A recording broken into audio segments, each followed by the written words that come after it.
The Xinjiang Connection, CCP providing shoulder-fired missiles to Iran. Commentary. China is reportedly supplying Iran with hundreds of man-portable air defense systems through a route originating in Xinjiang and transiting Pakistan. Despite denials from Beijing and Islamabad, Iran is expected to receive within weeks the first shipment of up to 400 Chinese man-portable air defense systems under a $60 million $70 million deal. The contract covers Chinese QW-12 and FN-16 shoulder-fired missile systems, designed to bring down low-flying aircraft, helicopters, and drones. It was signed with Zhongqing Baoshang International Investment, a Hong Kong-based company acting as intermediary between Iran and the Chinese supplier. Under the plan, the systems are to be flown first from Urumqi, in China's Xinjiang Uyghur Autonomous Region, then transited overland through Pakistan into Iran. Sources did not specify whether the Pakistan to Iran leg would move by air or road. Tehran has explored alternative overland routes for moving Chinese military equipment and dual-use components in order to reduce the risk of disruption.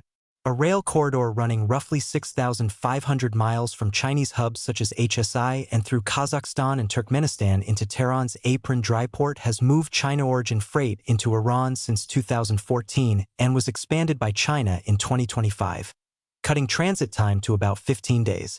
The Congressional U.S.-China Economic and Security Review Commission states more broadly that China facilitates export control evasion for Iran through networks of transshipment and shell companies based in Hong Kong, China, and third countries, used to supply dual-use components for Iran's drone and missile programs.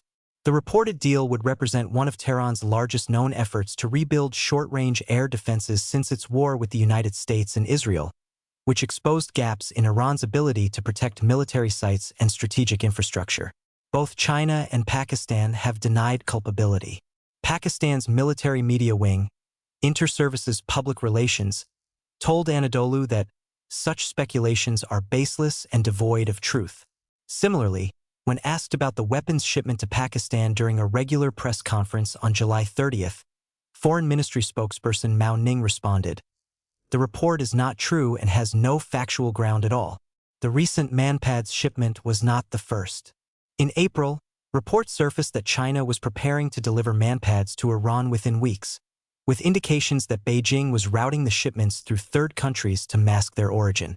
A spokesperson for the Chinese embassy in Washington denied the claim to CNN. Days later, U.S. intelligence also saw signs that Beijing was weighing whether to transfer advanced radar systems to Iran, again potentially through third countries to obscure direct involvement. The denials come despite a direct assurance Chinese leader, Xi Jinping, is reported to have given President Donald Trump.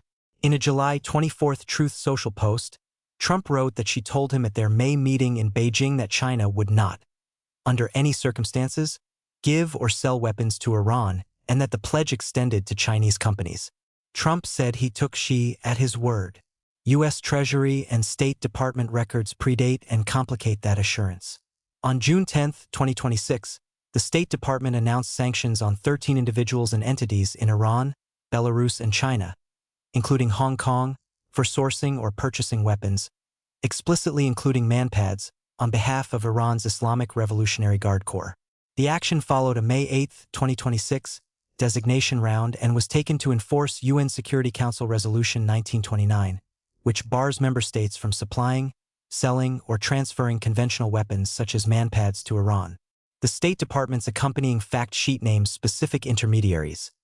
Sajjad Ahadzada, head of Iran's Center for Innovation and Technology Cooperation, is described as having approached China-based Yoshida Shanghai International Trade Company Limited, itself designated by Treasury on May 8, 2026, to procure manpads. A Belarus-based entity, Armory Alliance, is separately described as an intermediary between China-based companies and Iran that helped facilitate the purchase of hundreds of manpads. Treasury's Office of Foreign Assets Control has continued building on that framework. A follow-on OFAC action targeted additional nodes in the same procurement network, citing the Center for Innovation and Technology Cooperation's continued effort to acquire manpads from Chinese suppliers. The designations rest on Executive Order 13382, which targets proliferators of weapons of mass destruction and their supporters, and Executive Order 13902, which targets actors in Iran's financial sector. This is not the first documented instance of Chinese entities supplying Iran's weapons programs through intermediaries. A 2023 State Department sanctions action designated a network of 7 individuals and 6 entities in Iran and China for supporting Iran's Ministry of Defense and Armed Forces logistics and its ballistic missile program, including Iran's defense attaché in Beijing, who the department said had coordinated defense-related procurement from China. Separate reports indicate that Iran is close to a deal with China to purchase supersonic anti-ship cruise missiles, though it is unclear whether that deal was concluded. NBC News reported in May that a missile believed to have downed a US F-15 over southwestern Iran was likely manufactured in China, though the circumstances remain under investigation. Pakistan's role in the reported route is significant given its iron brotherhood with China and a recent change in its transit policy.